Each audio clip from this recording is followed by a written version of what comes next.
यानी कोई भी मुआशरा सिर्फ बड़ी बुराइयों की वजह से नहीं बिगड़ता, बल्कि उस मुआशरे को बिगाड़ने में छोटी छोटी बुराइयां, जिसको हम और आप बुराई समझते ही नहीं, यूं ही कर जाते हैं, उनका भी बड़ा अहम रोल होता है हमारे अच्छे मुआशरे को खराब बनाने के लिए। सबसे पहली चीज आप अगर उठाएं और मुआशरे के बिगाड़ की जब बात हो तो आप शिर्क को नजरअंदाज नहीं कर सकते।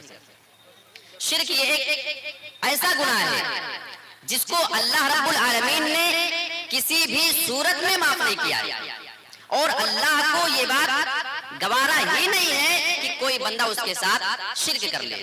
आप कुरान मजीद उठा लें, हम तो हम हैं, अल्लाह रब्बुल आलमीन ने अपने प्यारे रसूल को भी नहीं छोड़ा, उनको भी मुखातब करके फरमा दिया कि ऐ मेरे रसूल, शिर्क की कबाहत इतनी ज्यादा है, शिर्क इतनी गलीज चीज है, मुझे इतनी नापसंदीदा है कि अगर ये काम आपसे भी हो जाए तो मैं आपकी उस गलती को भी माफ नहीं करूंगा।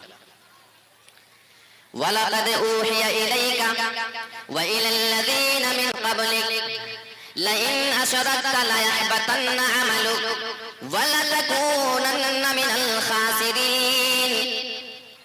ऐ मेरे रसूल, आपकी जानिब और आपसे पहले जितने भी लोग आए उनकी जानिब वही की गई, उन्हें ये बात बता दी गई, लइन अशरकता, अगर आपने शिर्क कर लिया, आपने अल्लाह के साथ किसी को साथी बना लिया, किसी को शरीक ठहरा लिया, लयहबतन्न अमलुका, तो आपके सारे आमाल बर्बाद हो जाएंगे, आपके सारे के सारे आमाल कारक हो जाएंगे। वलतकूनन्न मिनल खासिरीन, ऐ मेरे रसूल, आपकी सारी नेकियां बर्बाद कर जाएंगे और आप नुकसान उठाने वाले हो जाएंगे। अब इस आयत में आप जरा नुक्ता देखिए कि रसूल से शिर्क का चांस है ही नहीं, लेकिन अल्लाह ने अपने रसूल से ये बात बहुत क्लियर कर दिया कि अगर आपसे भी ये गुनाह हो जाएगा तो दूसरों को तो छोड़िए, हम आपको भी माफ नहीं करेंगे। कुरान मजीद में दूसरी आयत को आप लीजिए, इन्नल्लाह ला यग़फिरु अन युश्रका बिही व यग़फिरु मा दून ज़ालिका लिमन यशाअ।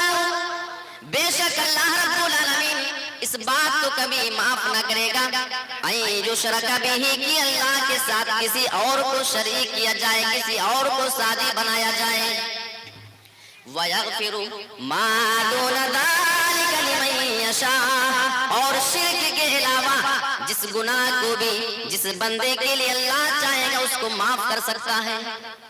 लेकिन शिर्क एक ऐसा गुनाह है जो अल्लाह की नजर में इतना बड़ा जुर्म है, इतना बड़ा जुर्म है कि वो कभी भी माफी ना करेगा। एक आशिक था, अपनी माशूका को वो बहुत ही ज्यादा चाहा करता था। उसने एक बार ये कमेंट किया, जब मैंने अपनी माशूका को, अपनी महबूबा को दूसरे की गोद में एक बार देखा, तब मुझे यकीन हो गया, तब मुझे जाकर के पता चला कि शिर्क इतना बड़ा गुनाह क्यों है। वो वजाहत कर रहा था कि मुझे अब जाकर के एहसास हुआ कि यार वाकई जो सिर्फ आपका हो, आप सिर्फ उसके हो, अगर वो किसी और के पास चला जाए तो वो चीज सबसे ज्यादा इंसान को तकलीफ देती है। एक तिरमिजी की रिवायत है और अल्लामा अलबानी रहमतुल्लाह अलैह ने इस हदीस को सही करार दिया है। उस हदीस को जरा सुनिए और हमें और आपको अपने अमाल के बारे में देखने की जरूरत है। अल्लाह के रसूल सल्लल्लाहु अलैहि वसल्लम इरशाद फरमाते हैं कि अल्लाह रब्बुल आलमीन फरमाता है, जब हदीस में आ जाए कि अल्लाह फरमाता है तो आप समझ जाएं कि वो हदीस हदीसे कुदसी हुआ करती है, यानी अल्लाह इस हदीस के अंदर खुद फरमा रहा होता है, वो अल्फाज अल्लाह के अपने अल्फाज होते हैं।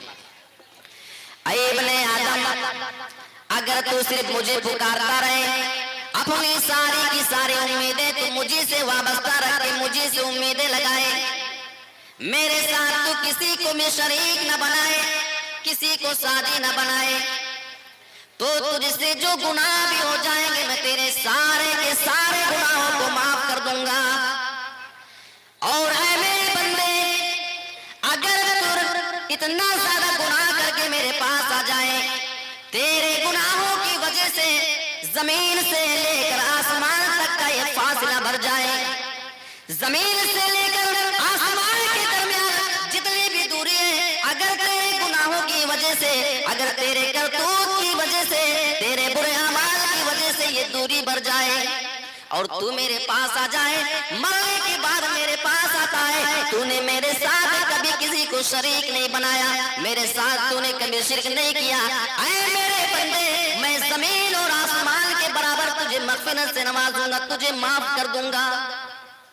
और इतना ही नहीं, आगे के अल्फाज तो ये हैं, ऐ मेरे बंदे, अगर तेरे गुनाह पूरी जमीन को भर डाले, तूने अपनी जिंदगी में इतना ज्यादा गुनाह का काम किया है कि गुनाह करके तूने पूरी की पूरी जमीन ही भर डाली हो, और मेरे पास तू आ जाए, तूने मेरे साथ कभी भी किसी को शरीक नहीं बनाया है, तो ऐ मेरे बंदे, मैं तुझे जमीन की बराबर मग़फ़िरत से नवाज दूंगा। मैं तेरे सारे के सारे गुनाहों को माफ करने के लिए तैयार हूँ।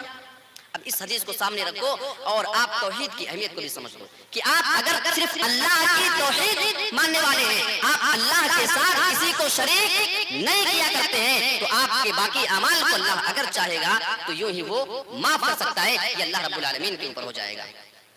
अच्छा, कुरान मजीद में एक आयत है इसी शिर्क के मुताल्लिक, इन्न शिरका लज़ुल्मुन अज़ीम, शिर्क बहुत बड़ा जुल्म है। जुल्म किसको कहते हैं? वज़उ शैइ फी गैरि महल्लिही, जो चीज जहां रखी जानी चाहिए उसके अलावा उस चीज को दूसरी जगह पे रख देना, ये जुल्म कहलाता है।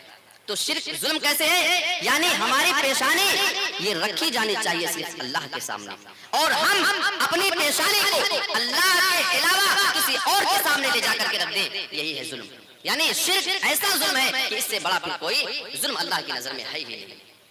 कुरान मजीद की एक और आयत आप देख लें, इन्नल्लज़ीना तदऊना मिन दूनिल्लाहि लन यख़्लुक़ू ज़ुबाबन वला यज्तमऊ लहू। ऐ मेरे बंदो, बेशक अल्लाह को छोड़ करके जिन भी लोगों को तुम पुकारते हो, मिन दूनिल्लाहि, अल्लाह के अलावा तुम जिनको भी पुकारते हो सारे के सारे लोग, लन यख़्लुक़ू ज़ुबाबन, ये सारे के सारे लोग मिलकर के ज़ुबाबन, एक मक्खी भी वो पैदा करने की ताकत नहीं रखते।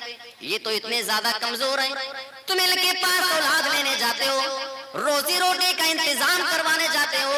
मेरे प्यारे साथियों, अल्लाह फरमा रहा है लन यख़्लुक़ू ज़ुबाबा, ऐसे लोग एक मक्खी भी पैदा करने की ताकत नहीं रखते।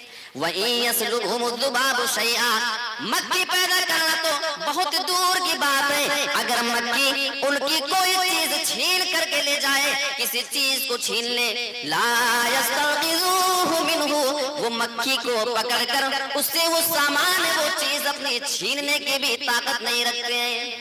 ये इतने ज्यादा कमजोर हैं। फिर अल्लाह आगे कहता है ज़ौफ़त तालिब वल मतलूब, पुकारने वाला भी कमजोर है और जिसको पुकारा जाए वो भी कमजोर है।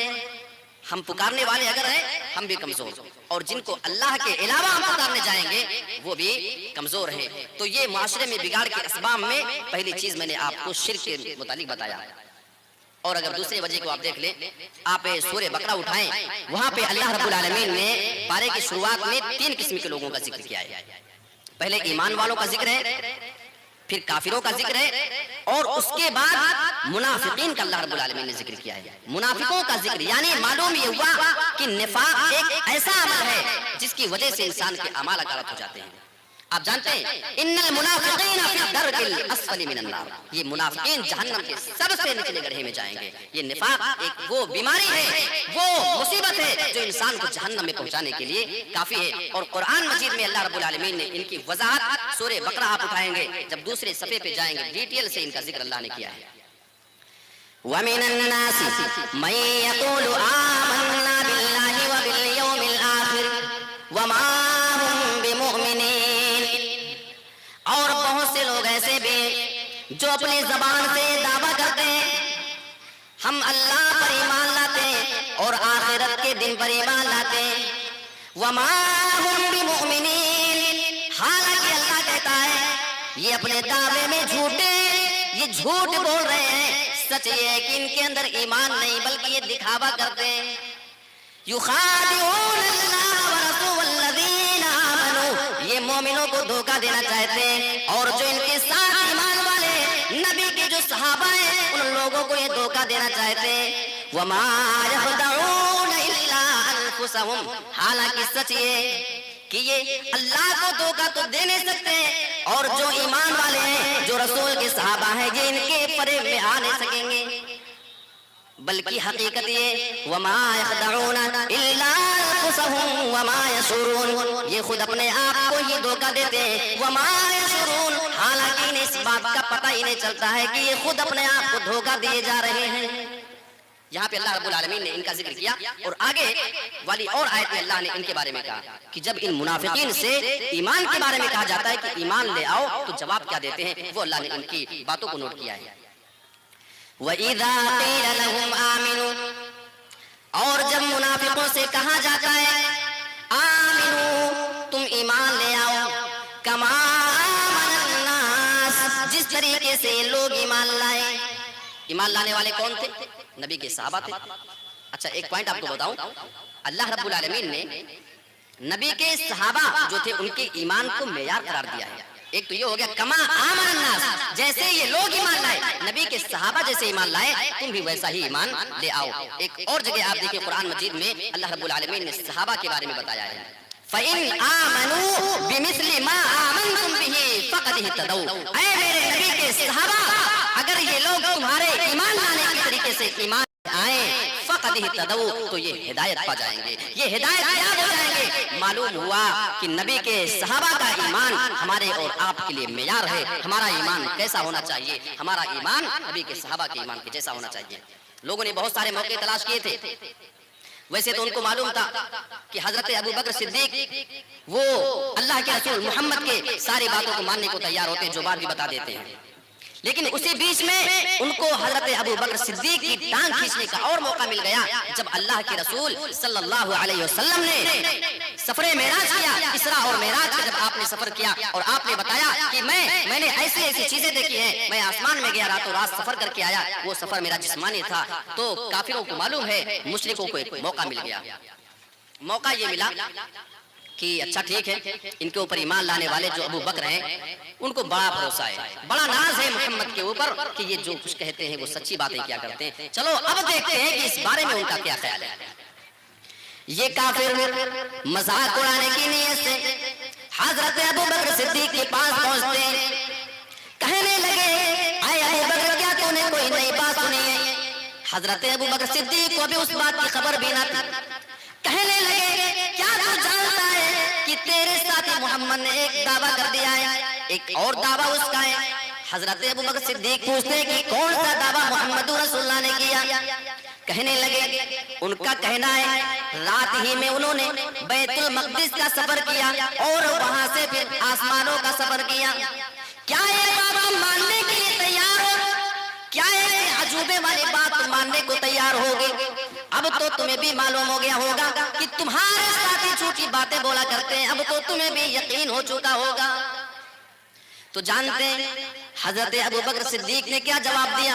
हजरत अबू बकर सिद्दीक जवाब देते हैं क्या ये बात वाकई मोहम्मद रसूलुल्लाह ने अपनी जबान से कही है? काफिरों ने कहा हाँ, उन्हीं के पास आए हैं, उनका यह दावा है कि रातों रात उन्होंने सफर किया है, फला फला चीज देखी है। हजरत अबू बकर सिद्दीक के ईमान पर कुर्बान जाइए। कहने लगे अगर ये बात जनाब मोहम्मद रसूलुल्लाह ने की है तो मैं दावे के साथ डंके की चोट पर यह ऐलान कर सकता हूँ कि उन्होंने बिल्कुल सच कहा है, बिल्कुल सच्ची बात की है उन्होंने।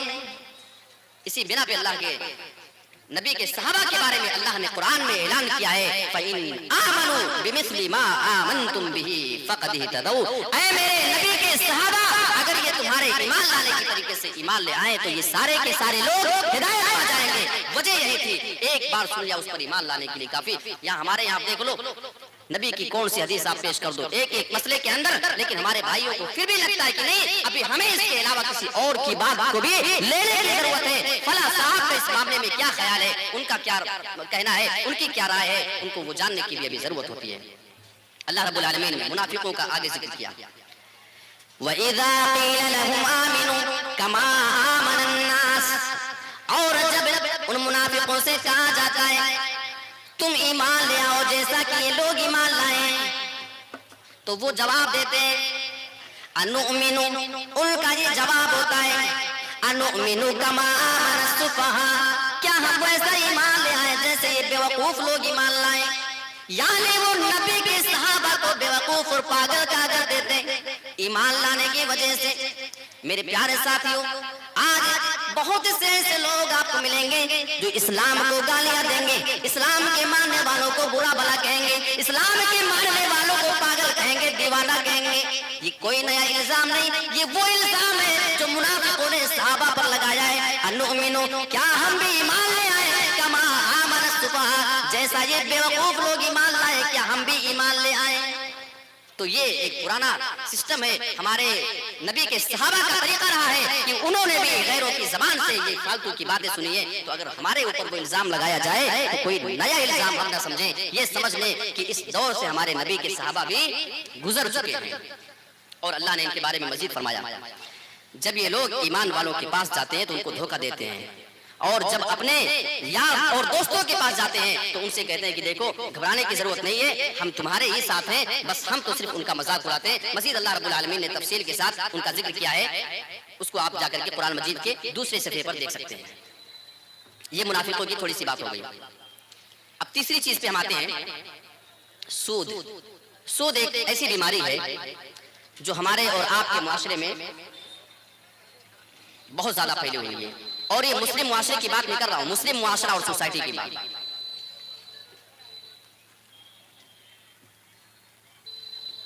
हमारे मुस्लिम मुआशरे के अंदर सूदी लेन देन बहुत तेजी के साथ फैलता जा रहा है। किसी को कोई घर जमीन लेनी है, किसी को, आपके यहाँ तो कम है, अब मैं कुछ ऐसी जगहों को जानता हूँ, मैं नाम नहीं लेना चाहता हूँ, कि जहाँ पे बगैर सूद की शादी होती नहीं। मुसलमानों की बात कर रहा हूँ, शादी करनी है मतलब सूद लेना है, सिंपल सी बात है। जैसे आपके यहाँ, हमारे यहाँ क्या चलता है, आपके हमारे यूपी में, आपके बिहार, बंगाल, झारखंड, ये जो एरिया है, यहाँ पे क्या होता है, किसी को शादी करना है तो कर्ज ले लिया जाता है, कर्ज लेते हैं और बाद में कर्जा वापस कर दिया जाता है। लेकिन बात ऐसे इलाके हैं साउथ के साइड में, अब बता ही देता हूँ, साउथ में आप जाकर के बाद जगहों पे देखें कि अगर वहां पे आपको शादी करनी है तो कर्ज का वो सिस्टम नहीं है, बल्कि सीधा सीधा बैंक पे जाओ, वहां से लोन लो, सूद ले लो और आराम के साथ शादी कर दो। मैं इतने ऐसे लोगों को जानता हूं जिन्होंने लोन लिया, उसके बाद लोन अदा नहीं कर सके, वो सूदी कर्जा नहीं चुका सके, अपना घर बेच करके उनको सूदी कर्जा चुकाना पड़ा, और जितने भी उनके घराने के लोग थे वो किराए के मकान पे आ गए। ये है सूद का नुकसान। और अल्लाह रब्बुल आलमीन ने कुरान में इसी सूद से तो हमको मना किया है। या अय्युहल्लज़ीना आमनुत्तकुल्लाह वदरू मा बक़िया मिनर रिबा इन कुंतुम मुमिनीन। ऐ ईमान वालों, तुम अल्लाह से डर जाओ। वदरू मा बक़िया मिनर रिबा, और जो बाकी सूद बचा हुआ हो तुम सूद को छोड़ देना, सूद न लेना। इन कुंतुम मुमिनीन, अगर तुम ईमान वाले हो। यहाँ पे दो बार ईमान का हवाला दिया गया है। एक जब आयत शुरू होती है या अय्युहल्लज़ीना आमनू, ऐ ईमान वालों, और आगे चल के अल्लाह फरमाता है सूदी कारोबार को छोड़ दो। इन कुंतुम मुमिनीन, अगर सच में तुम मोमिन हो। मालूम हुआ कि एक ईमान वाला कभी भी सूदी कारोबार कर ही नहीं सकता है। अच्छा, अगर कोई सूदी कारोबार नहीं छोड़ता है, उसे मालूम चल गया कि सूद नहीं लेना है, सूद नहीं खाना है, फिर भी अगर वो इस काम में पड़ा हुआ है तो नुकसान उसका क्या है, अल्लाह रब्बुल आलमीन कुरान में उसका ऐलान करता है। फ़इन लम तफ़अलू, और अगर तूने सूदी कारोबार नहीं छोड़ा, फ़अज़नू बिहर्बिन मिनल्लाहि व रसूलिही, तो ऐ सूदी कारोबार करने वालों, ऐ सूद खाने और खिलाने वालों और सूद की गवाही देने वालों, सूदी कारोबार पे शहादत देने वालों, लिखा पढ़ी करने वालों, ऐसा काम करने वालों, फ़अज़नू बिहर्बिन मिनल्लाहि व रसूलिही, तो तुम तैयार रहना। तुम बगावत कर रहे हो, इस्लाम का मजाक उड़ा रहे हो, तुमसे अल्लाह जिहाद करेगा, तुम अल्लाह और उसके रसूल से जंग और जिहाद के लिए तैयार हो जाओ। यहाँ उलमा बड़े बड़े मौजूद हैं, आप उलमा से मालूम करें, किसी भी गुनाह को लेकर के अल्लाह ने इतनी सख्ती के साथ नहीं रोका है। हाँ, बहुत से गुनाहों से अल्लाह ने रोका है, लेकिन किसी और गुनाह के बारे में ये नहीं कहा कि अगर तुम ये काम ना छोड़ोगे तो हम तुमसे जंग करेंगे, हमारे रसूल तुमसे जंग करने जाएंगे। तो इससे मालूम होता है कि सूदी कारोबार कितना खतरनाक है और कहां तक हमको लेकर के जा सकता है। अब इसके बाद जी चाहता है कि सही मुस्लिम की वो हदीस में आपके सामने रख दूं जिससे एक शक और डाउट दूर हो जाए जो आजकल अक्सर मुसलमानों के जहन में सूद को लेकर के रहता है। इसको गौर से सुनिएगा आप लोग। और देखिए, अगर आप सूद नहीं लेते हैं, सूद किसी को देते नहीं हैं, लेकिन फिर भी आपसे कुछ ऐसे काम शायद हो जाते होंगे जो आपको पता भी नहीं चलता है, और सूद का नुकसान उतना ही आपको भी मिलेगा जितना खाने और खिलाने वाले को मिलता है। वो हदीस आपके सामने रखता हूं। लाना रसूलुल्लाह सल्लल्लाहु अलैहि वसल्लम आकिल रिबा व मुकिलहु व कातिबहु व शाहिदैहि, रवाहु मुस्लिम। अल्लाह के रसूल जनाब मोहम्मद रसूलुल्लाह ने लानत की है। लाना रसूलुल्लाह, अल्लाह के रसूल ने लानत की है। गौर करो कितनी बड़ी बदनसीबी की बात होगी कि जिस मामले में हमारा रसूल हमारे ऊपर लानत कर दे। किन लोगों के ऊपर? आकिल रिबा, सूद खाने वाले के ऊपर लानत किए। व मुकिलहु, सूद को खिलाने वाले पे लानत किए। व कातिबहु, सूदी कारोबार लिखने वाले पे लानत किए। व शाहिदैहि, और सूद के अंदर दो गवाह भी लगते हैं, इन दोनों गवाहों के ऊपर भी रसूल ने लानत किए। और ताज्जुब ये नहीं कि लानत किए, आगे के अल्फाज बता रहे हैं कि उसका नुकसान कितना बड़ा है। वक़ालहुम सवाउन, और अल्लाह के रसूल ने इरशाद फरमाया इस सूद के कारोबार में, सूद के नुकसान में, सूद के इस गुनाह के अंदर ये चारों के चारों बराबर के शरीक हैं। सूद खाने वाला, सूद खिलाने वाला, सूदी कारोबार को लिखने वाला और सूद की गवाही देने वाला, ये चारों के चारों लोग इस गुनाह के अंदर बराबर के शरीक है नहीं हदीस हमारे आपके लिए। हम लेते तो नहीं और देते भी नहीं सूद है, लेकिन कभी कभी किसी ने कह दिया साहब मैं आपसे बहुत हमारी जमती है, चलो जरा हमारे लिए गवाही दे दो, बैंक में किसी गवाह की जरूरत पड़ रही है, तो आप जाते हैं कि ठीक है हमको लेना देना क्या है, बस हमको तो सिर्फ गवाही दे देनी है। कहीं कोई सूदी कारोबार हो रहा है, आप बड़े पढ़े लिखे समाज में माने जाते हैं, आपका बड़ा ओहदा है, आपको बुलाया कि साहब जरा इधर आओ, ये कुछ मामला है, आप इसको नोट कर दो, लिख दो। अब आपको लगता है कि सिर्फ मैंने लिखा है, इसमें कौन सा हरज है? अल्लाह के रसूल की नजर में उतने गुनहगार आप भी हैं जितना गुनहगार सूद खाने वाला है, सूद लेने वाला, सूद देने वाला है, उतना ही गुनहगार लिखने वाला भी है और उतना ही गुनहगार उसकी गवाही देने वाला भी है। अब इस हदीस को सुनने के बाद शायद हम अपने अंदर इस मामले में चेंजिंग पैदा कर लें, वरना याद रखिएगा ये एक ऐसा गुनाह है जिसको अल्लाह रब्बुल आलमीन ने ऐसे खतरनाक अंदाज में बयान किया कि किसी और गुनाह के बारे में वैसा तबसरा अल्लाह ने कुरान में नहीं किया है। ये सूदी कारोबार अल्लाह के रसूल सल्लल्लाहु अलैहि वसल्लम ने इसके बारे में एक हदीस के अंदर बयान फरमाया कि सूद के 73 दर्जे हैं, 73 अलग अलग इसके मकाम और मर्तबे हैं, और सबसे कमतर दर्जा ये है सूद का कि आदमी अपनी माँ के साथ, सगी माँ के साथ ज़िना करने जाए। अब बताओ कोई सोच सकता है कि अपनी माँ के साथ वो हम बिस्तर हो जाए, वो ज़िना कर ले, कभी गवारा होगा उसे? अल्लाह की कसम नहीं होगा। लेकिन हम सूदी कारोबार करते हैं ना, अगर हम सूदी कारोबार करते हैं तो रसूल की नजर में हम अपनी सगी माँ से ज़िना कर रहे हैं, बदकारी कर रहे हैं। याद रखो सूद इतना खतरनाक गुनाह है।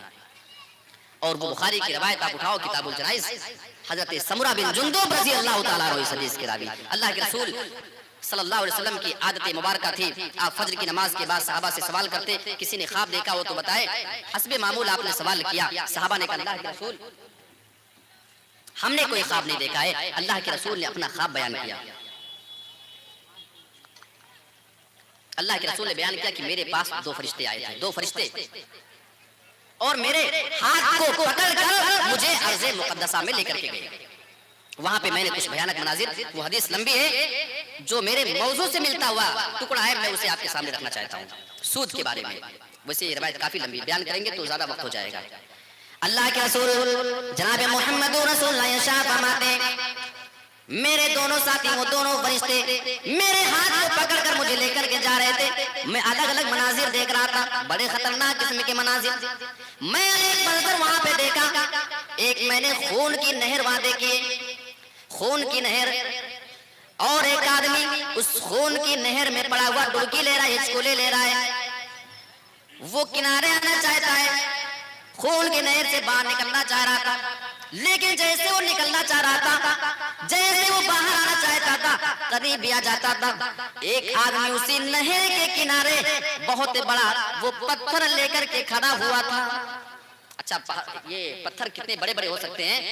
अभी आज मैं आपके इधर ललमटिया में सैर तफरीह के लिए गया, हमारे कुछ अहबाब लेकर के गए, तो देख करके हैरान हो गया मैं। आप लोग तो यहीं पे रहते हैं, और बताया गया मुझे कि ये कुछ लोग जो लेबर मजदूर लोग जो है वो वहाँ पहाड़ों से जो है जा के वो कोयले की खान से वो कुछ लेकर के आते हैं। कभी कभी ऐसा भी होता है कि पहाड़ के वो पत्थर या वो कोयले की जो शक्ल में होती है वो चीज कभी कभी गिरती है तो उनकी मौत भी हो जाती है। यानी पता ये चला कि एक मामूली सा कोयले का वो पत्थर अगर किसी के ऊपर गिर जाए तो उसकी मौत हो जाती है। और वहां क्या अजाब हो रहा है, अल्लाह के रसूल ने फरमाया एक बहुत बड़ा पत्थर। अब वो कितना बड़ा पत्थर रहा होगा इसके बारे में मुझे नहीं मालूम, बहुत बड़ा पत्थर था। उस पत्थर को लेकर के उस नहर में पड़े हुए आदमी के सर पे इतनी तेजी के साथ फेंक करके मारता था कि दोबारा वो उस नहर में चला जाता। यानी वो निकलना तो चाह रहा था, लेकिन ये आदमी उसको मार करके वापस उसी में लौटा दिया करता था, वापस कर दिया करता था। ये सजा है। सही बुखारी किताबुल जनाइज के अंदर अल्लाह के रसूल सल्लल्लाहु अलैहि वसल्लम ने ये सजा बताई है इसकी। और एक रिपोर्ट के मुताबिक सन 2007, सन 2008, सन 2009 और सन 2010 ये 4 सालों के बारे में एक रिपोर्ट की गई थी, एक रिपोर्टिंग। तो रिपोर्ट में ये बात आई, जो रिसर्च किया गया कि पूरे इंडिया के अंदर हर आधे घंटे में हर 30 मिनट में एक किसान ने खुदकुशी की थी इसी सूदी कारोबार को लेकर के। सूद ले लिए और देने के लिए कुछ है नहीं, दे नहीं सकते, घर बिकेंगे, मकानात बिकेंगे, आपको देना तो है। इसी बात को लेकर टेंशन में आकर के इतने मुसलमानों ने खुदकुशी की 4 साल के अंदर कि जब एवरेज निकाला गया, जब उसका परसेंट निकाला गया तो हर आधे घंटे के अंदर एक किसान ने खुदकुशी की थी। और आप जानते हैं एक आदमी था, उसने एक बार सूदी कर्जा ले लिया था किसी आदमी से। सूद का नुकसान मैं आपको समझा रहा हूँ, समझिए जरा क्या असर उसका होता है। वो आखिरत का नुकसान तो आप छोड़िए, वो तो होगा ही होगा, दुनियावी नुकसान मैं आपको बता रहा हूँ, ये सारे दुनियावी नुकसान आते हैं। उस आदमी ने सूदी कर्जा ले लिया किसी आदमी से, अब कर्जा देने की ताकत नहीं है। अब जिसने कर्जा लिया है वो जिसने दिया है वो तो बार बार आएगा मांगने। कर्जा देने वाला बार बार इसके दरवाजे पे आता अपना कर्जा वसूल करने के लिए, लेकिन इस आदमी के पास इतना कुछ नहीं था कि उसका कर्जा वापस कर सके, इनकम भी उतनी नहीं कि उसको वापस दे सके। ये आदमी मजबूर होकर के, परेशान होकर के अपना घर छोड़ करके चला गया। लेकिन ये घर छोड़ करके तो चला गया, लेकिन उस घर में उसकी बीवी, उसके बच्चे मौजूद थे। अब शौहर वो तो चला गया, लेकिन ये बीवी अपने घर को छोड़ना गवारा नहीं कर रही थी। अपने बच्चों को लेकर के मैं कहाँ दर दर भटकने जाऊंगी। आखिर ये मजबूर होती है। मेरे प्यारे साथियों, आप देखो कि सूद एक इंसान को कहां से कहां लेकर जाता है। ये अपने ज़हन में ख्याल पालती रही, मेरा शौहर तो कर्जा नहीं दे सका, वो घर छोड़ के चला गया, अब ये कर्जा कैसे अदा हो। थी तो बेचारी औरत ज्यादा कुछ कर नहीं सकती थी, उसके पास सिर्फ एक ही ऑप्शन था। उसके पास ऑप्शन ये था कि वो अपने जिस्म को बेचे, तवाइफ खाने में चले जाए, अपने जिस्म को बेच करके पैसा कमाकर वो पैसा वापस दे दे, कर्जा वापस दे दे। और एक टाइम आया कि वो औरत उस तवाइफ खाने की मालिकन बनी हुई थी। लोगों ने बाद में पूछा कि ये मामला कैसे हुआ, तुम्हारे साथ क्या क्या मामला पेश आया था। तो उसने अपना ये वाकया बताया जो मैंने आपके सामने जिक्र किया। और लोगों ने ये भी सवाल किया, अब तो तुमने कर्जा वापस दे दिया है, अब अगर तुम चाहो तो ये काम छोड़ भी सकती हो, अब चाहो तो तुम अपने घर वापस जा सकती हो। कहने लगी हाँ तुम्हारी बातें तो ठीक है, लेकिन क्या करूं, इतने साल से ये काम करते करते मुझे इसकी लत लग चुकी है, अब मैं इस काम के बगैर कभी रह ही नहीं सकती हूँ। ये देखो सिर्फ सूद का नुकसान है कि एक अच्छी खासी इज्जतदार औरत तवाइफ अड्डे पर जाती है और तवाइफ अड्डे की मालिकन बन जाती है। मेरे प्यारे साथियों, सूद का नुकसान अगर आखिरत में है तो सूद का नुकसान दुनियावी जिंदगी में भी इंसान को उठानी पड़ती है। उसकी अलग अलग और मुख्तलिफ शक्लें हो सकती है। कभी कोई अपनी इज्जत को नीलाम कर देता है, कभी किसी का घर और मकान बिक जाता है, कभी किसी की जमीन और जायदाद आ जाया करती है, सिर्फ और सिर्फ सूदी कर्जे को चुकाने के लिए। ये इसका दुनियावी नुकसान भी है। अब आइए, मैं वक्त का बहुत ख्याल करके चल रहा हूँ क्योंकि मैं जानता हूँ कि ये फहरिस्त बहुत लंबी है मुक़द्दिरीन की। अभी आपको शेख जलालुद्दीन कासमी हफीजुल्लाह को भी सुनना है, तो हम सब उनके भी इंतजार में हैं। तो इस बिना पे मैं अपने वक्त का ख्याल करके बिल्कुल चल रहा हूँ। एक हमारे मुआशरे में जो बिगाड़ के असबाब में से एक अहम सबब है वो निकाह में देरी है। निकाह में देरी बिला वजह। और एक लड़का निकाह की उम्र को पहुंचा भी है, उसके बावजूद उसकी ताखीर की जा रही है। शायद ऐसे लोगों को अल्लाह के रसूल की हदीस नहीं मालूम है। या माशर शबाब मन इस्तताअ मिनकुमुल बाअता फलयतज़व्वज। अब इसमें नौजवानों के लिए फायदा है, जो गैर शादीशुदा नौजवान है ना, उनके लिए फायदा हो सकता है कि शायद उनके वालिदैन सुन करके उनकी शादी जल्दी दिला देंगे। आपके फायदे की बात है। अल्लाह के रसूल ने फरमाया कि ऐ नौजवानों की जमात, मन इस्तताअ मिनकुमुल बाअ, तुम में से जो आदमी बाअ रखता हो, बाअ का मतलब क्या है? शादी की ताकत। शादी की ताकत में दो चीजें आती हैं। एक चीज होती है कि आपके पास रुपया और माल और दौलत इतना हो कि आप अपनी बीवी का, उसके खुराक का इंतजाम कर सकें, और दूसरी चीज ये है कि आपके जिस्म में इतनी ताकत हो कि आप अपनी बीवी का हक अदा कर सके। ये दो चीजें बाआ में आती हैं, तीसरी कोई चीज नहीं है। आप अपनी बीवी का पेट पाल सकते हैं, आप जिस्मानी तौर पे अपनी बीवी का हक अदा कर सकते हैं। अल्लाह के रसूल ने फरमाया कि बस अब तुम शादी कर लेना, किसी तीसरी चीज का इंतजार नहीं करना। आज हमारे यहाँ ये है कि लड़के बेचारे 30, 30, 32, 35 साल के हो गए, अभी शादी नहीं हुई। क्यों नहीं हुई? तो पापा ने शादी दिला रहे हैं, क्या करते हैं ना, अब्बू शादी नहीं दिला रहे, अपनी मर्जी से तो कर नहीं सकते। और यही नतीजा है, जब वही लड़के बाद में जाकर के बेचारे गलत रास्ते पकड़ लेते हैं तो वालिदैन अफसोस करते हैं कि मेरा बेटा वो भटक गया, वो दूसरे रास्ते पे चला गया। सच ये है कि आपने हदीस की मुखालफत की है, अल्लाह के रसूल की बातों को आपने ठुकराया है, इसी बिना पे आपका वो बेटा गलत रास्ते पे, गलत रूट पे चल पड़ा है। जितना जिम्मेदार वो बेटा है, उससे कहीं ज्यादा वो वालिदैन हैं जो अपने बच्चों की शादियों में ताखीर से काम लेते हैं। तो शादी में ताखीर करना ये माशरे में बिगाड़ का एक सबब है। और अल्लाह के रसूल सल्लल्लाहु अलैहि वसल्लम ने एक हदीस के अंदर औरतों की कुछ क्वालिटी बताई है कि क्या क्या चीजें देख करके एक औरत से शादी की जाती है। तुनकाहुल मरअतु लिअरबईन, जब भी किसी लड़की से किसी औरत से शादी की जाती है, चार चीजें उसके अंदर देखी जाती हैं। वो चार क्वालिटी उसके अंदर लोग देखा करते हैं। लिमालिहा, लोग उसके माल को देखते हैं, उसकी दौलत, उसकी जमीन और जायदाद को वो देख करके शादियां क्या करते हैं। वली हसबिहा, लोग उसके हसब और नसब को, उसके खानदान को भी देखा करते हैं। वली जमालिया, और उसकी खूबसूरती को देख करके लोग शादी किया करते हैं। वलिदीनिहा, बाज ऐसे लोग भी होते हैं जो उस लड़की की दीनदारी को देख करके शादी किया करते हैं। ये चार चीजें हमारे रसूल ने बयान फरमाई। कोई माल देखता है तो कोई खानदान देखता है, कोई उसकी खूबसूरती को देखता है, उसके हुस्न को देखता है, तो कोई उसकी दीनदारी को देखा करता है। ये चार चीजें लोग समाज और माशरे में देख करके शादियां क्या करते हैं। ये तो लोगों का मेयार है। आओ हमारे नबी को क्या पसंद है इन चारों में से? अल्लाह के रसूल इरशाद फरमाते हैं, फज़फर बिज़ातिद्दीन, अगर तुम्हें कोई दीनदार रिश्ता मिल जाए तो उस दीनदार लड़की से शादी कर लेना। तरीबत यदा, तुम्हारे हाथ खा कालो दो, यानी अगर तुम दीनदार लड़की से शादी कर लेते हो तो अल्लाह के रसूल ने आपके हक में भी दुआ फरमाई है। आज जब एक बाप को अपनी बच्ची, अपने लड़के के लिए शादी के लिए जब लड़की देखनी होती है ना, तो दीनदारी को छोड़ करके बाकी तीनों चीजें देखी जाती हैं, है नहीं? माल है, कितने हमको आप जहेज दे सकते हैं, किस खानदान के हो, हम अंसारी हैं तो आप अंसारी हैं कि नहीं, हम चौधरी और खान हैं, आप हैं कि नहीं, अगर नहीं नहीं तो भाई माफ कीजिए, हम आपके यहाँ रिश्ता नहीं कर सकते। लड़की खूबसूरत है कि नहीं, ये तीनों चीजें देखना तो हम नहीं भूलते। अगर किसी चीज को भूलते हैं तो हम दीनदारी को भूल जाया करते हैं। उसके बाद जब हम लड़की को अपने घर लाते हैं तो 2-4 महीने के बाद वही वालिदैन शिकायत करने लगते हैं कि हमारा बेटा हमारे हाथ से निकल गया। कैसे निकल गया? वो बीवी के झांसे में आ गया। वो सिर्फ बीवी की बातें सुनता है, हमारी सुनता ही नहीं। सुनेगा कहां से? रसूल ने जिस बात को मेयार बनाया था, आपने उस पर अमल किया ही कहा। उसमें बेटे की क्या खता है? आपने उसकी शादी मालदार घराने में की, दौलत उसके ससुराल में भी है, वहां जाकर के रहेगा। वो खूबसूरती उसको मिल गई है, अब आपकी कोई जरूरत उसे नहीं।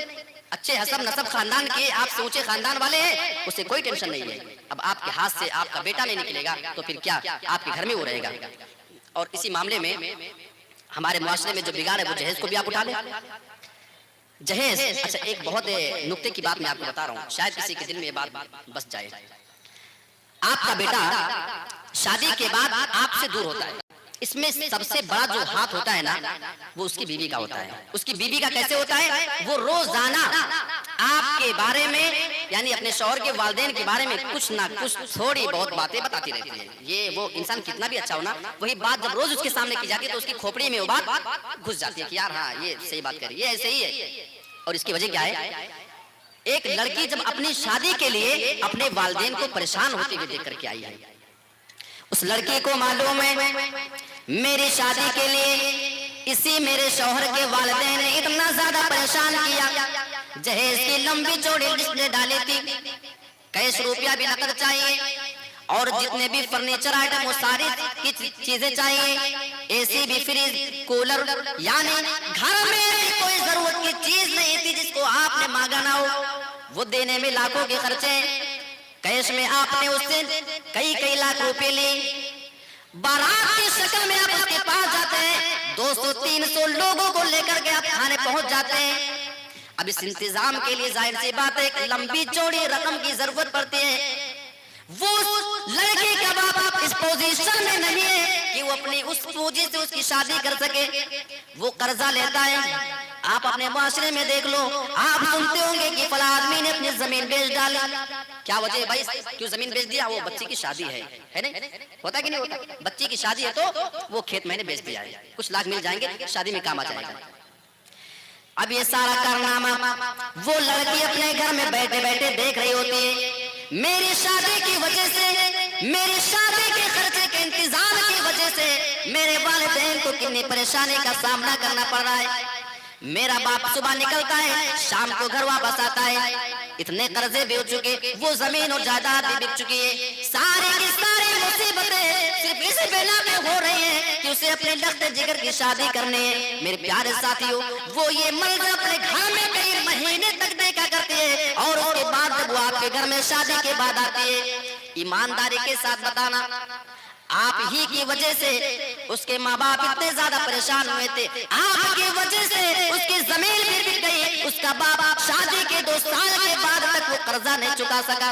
नौबत यहाँ तक कि दूसरी जमीन भी बेचनी पड़ेगी, सूद लेना पड़ेगा, उधार लेना पड़ेगा, कर्जा लेना पड़ेगा। ये सारे मनाजिर वो लड़की आपके घर में आने वाली बहू अपनी नजरों से अच्छे से देखा करती है। फिर आपने उसे इतना तंग किया, आपने उसे खून के आंसू रुलाए, रो रो करके आपके घर में कदम रखे।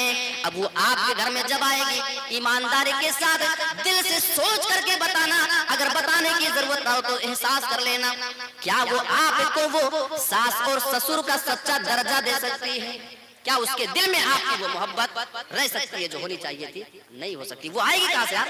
आपने इतना तंग कर दिया था उसके वालिदैन को कि उसकी जमीन और जायदाद बिक चुकी, उसके घर के कई चीजें बिक चुकी हैं, सिर्फ आपके उस लंबी चौड़ी डिमांड की वजह से। फिर वो मोहब्बत आपसे करे भी तो कैसे करे? फिर आपके बेटे को आपके घर से आपसे दूर ना करे तो फिर क्या करे? एक घर में 4 लड़कियां थी, चारों ने एक खत लिखा, हम खुशी खुशी खुदकुशी करने जा रहे हैं, खुशी खुशी खुदकुशी हम करने जा रहे हैं, इस पर किसी का कोई कसूर नहीं, हमारे घर वालों को कोई ना पकड़े, कोई उनको जाकर के टार्चर ना करे कि इन्होंने खुदकुशी क्यों कर लिया।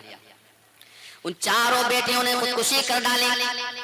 शायद मेरी इस तकरीर को सुनने के बाद किसी का जहन ही बदल जाए, शायद एक आदमी भी आज ये फैसला कर ले, ऐ नौजवानों, मैं तुम्हें भी गैरत दिलाना चाहता हूँ, तुम कैसे मर्द हो जो दूसरों का पैसा लेकर के अपने घर में लाते हो? क्या तुम्हें अपनी मर्दानगी पे भरोसा नहीं? शायद आपके अंदर गैरत आ जाए। उन चारों ने खुदकुशी कर ली। बाद में जब लेटर देखा गया, बाद में जब वो खत पढ़ा गया तो उस खत में लिखा था, हम चारों बहनें जो बड़ी हो चुकी हैं, शादी की उम्र को चारों पहुंच चुकी हैं, हमारे बाप को हमारी शादी के लिए बहुत दर की ठोकर खानी पड़ती है। जहाँ भी शादी की बात चले रिश्ता पक्का हो जाता है, हम पसंद भी आ जाते हैं, लेकिन जब जहेज की बात आती है, जब लेन देन की वो बात आती है तो मेरे बाप अपना सर झुका लिया करते हैं। मेरे बाप का हर आने वाले दिन में हम चारों बेटियों की वजह से सर झुक रहा है, हमें ये गवारा नहीं, हम इससे ज्यादा तकलीफ में अपने बाप को नहीं देख सकते हैं, इस बिना पे हम खुशी खुशी खुदकुशी करने जा रही हैं।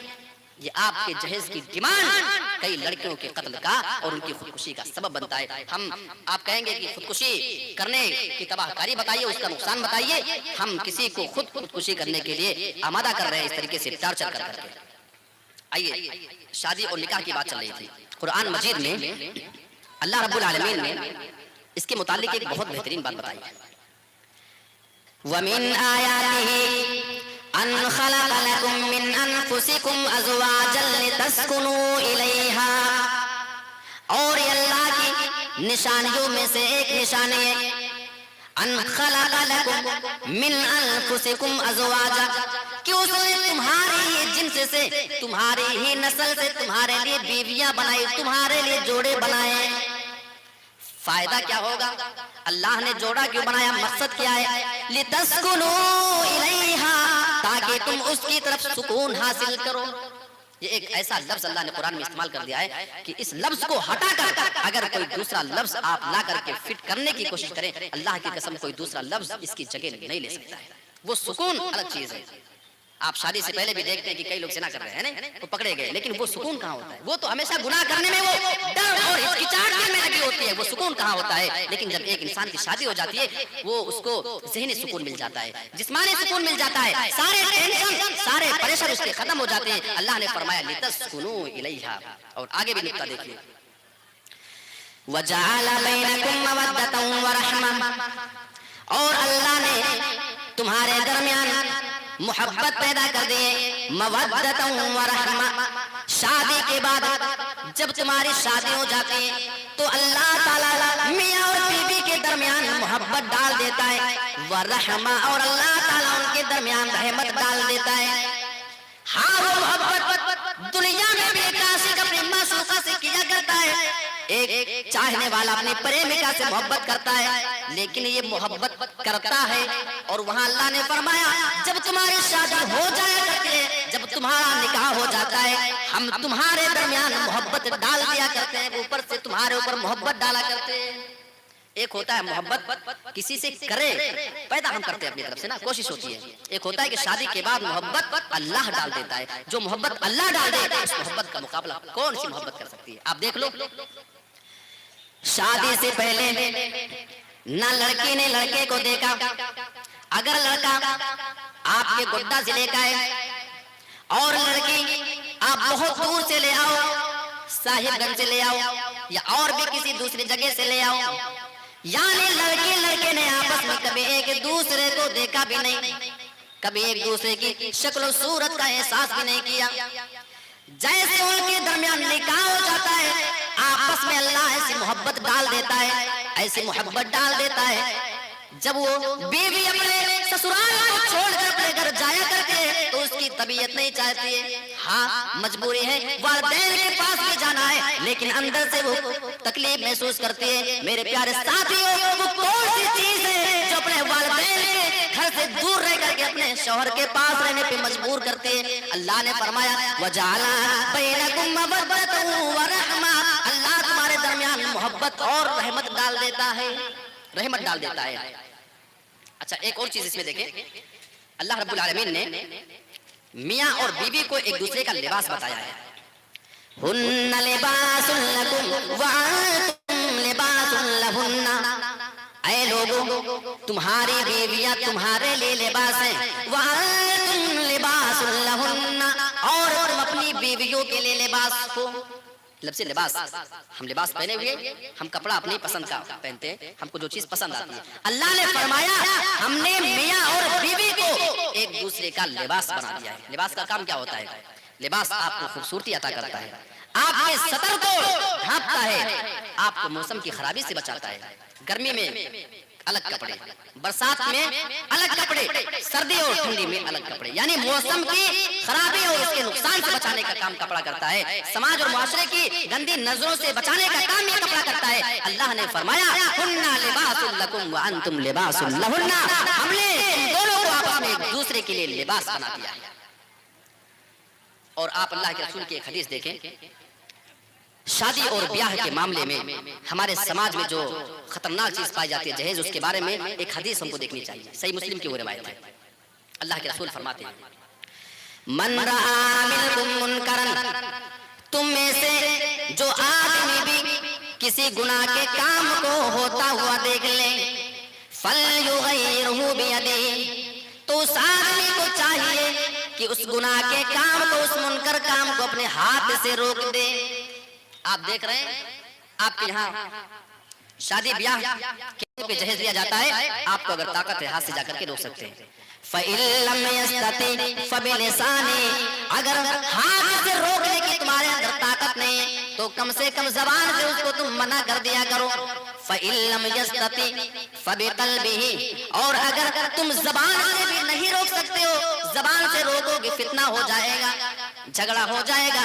अल्लाह के रसूल ने फरमाया कम से कम उसको अपने दिल में बुरा जानो, वज़ालिका अज़ाफ़ुल ईमान, और अल्लाह के रसूल ने फरमाया किसी चीज को दिल में बुरा जानना ये ईमान का सबसे छोटा दर्जा, सबसे कमतर दर्जा है। और दिल में किसी चीज को बुरा जानने का मतलब उस काम को आप खुद न किया करें, यानी किसी भी गुनाह के काम को आप हाथ से नहीं रोक सकते, जबान से रोको, जबान से नहीं रोक सकते, दिल में बुरा जानो। दिल में बुरा जानने का मतलब उस काम को हम ना करें। हम कहें कि नहीं साहब हम इस काम को जहेज को दिल से बहुत बुरा जानते हैं, बारात लेकर जाने को दिल से बहुत बुरा जानते हैं, तो दिल में बुरा जानने का मतलब ये हुआ कि हम अपनी शादी में जहेज ना ले, हम अपनी शादी में बारात लेकर ना जाए। लोग नाराज होते हैं, हो जाए, लेकिन हमारा अमल इस अल्लाह के रसूल की हदीस मुबारका पर हो जाएगा तो हमारे लिए वाकई खुशनसीबी की बात हो सकती है। वक्त मेरा खत्म हो चुका है, पर्ची मुझे मिल चुकी है। मेरे प्यारे साथियों, ये चंद बातें मैंने आपके सामने रखने की कोशिश की कुरान और हदीस की रोशनी में। अल्लाह रब्बुल आलमीन से मैं दुआ करता हूँ कि परवरदिगार तो कही गई बातों पर मुझे और आप तमाम हजरात को अमल करने की पूरी तौफीक अता फरमाए। आमीन।